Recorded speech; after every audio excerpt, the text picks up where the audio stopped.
Hi guys, welcome to my shower routine. So first for hair, I am using this hair fall control shampoo and conditioner. Be blunter hoitu.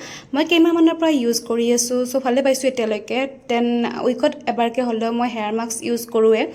Etu hoy Be blunter intense hair mask bahut bhalo etu.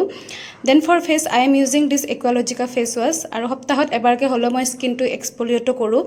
Tar karone moi use koru M Caffeine body scrub bahut bhalo hoy. Aru e skin to hydrating o kore. আৰু মই শাৱাৰ gel use কৰোঁ plum body লভিনৰে ইয়াৰ স্মেলটো বহুত ভাল হয় আৰু এইটো মই body স্ক্ৰাবাৰৰ লগতে ইউজ কৰোঁ যাতে ভালকৈ ফোম হয় so' once I have done all shower ritual তাৰপিছত মই আহে নিজৰ স্কিনটো হাইড্ৰেট কৰাৰ মইশ্চাৰাইজ কৰাৰ চ' মই ইউজ কৰোঁ বাথ এণ্ড বডি ৱৰ্কছৰে এইটো বডি লোশ্যন বহুত ভাল হয় দেন মই ইউজ কৰোঁ বডি মিষ্ট চেঞ্জ হৈ থাকে বাৰু এইটো আজি মই এইটো বডি মিষ্ট লগাইছোঁ চ' এইখিনি আছিল মোৰ মিনিমেল বডি শাৱাৰ ৰুটিন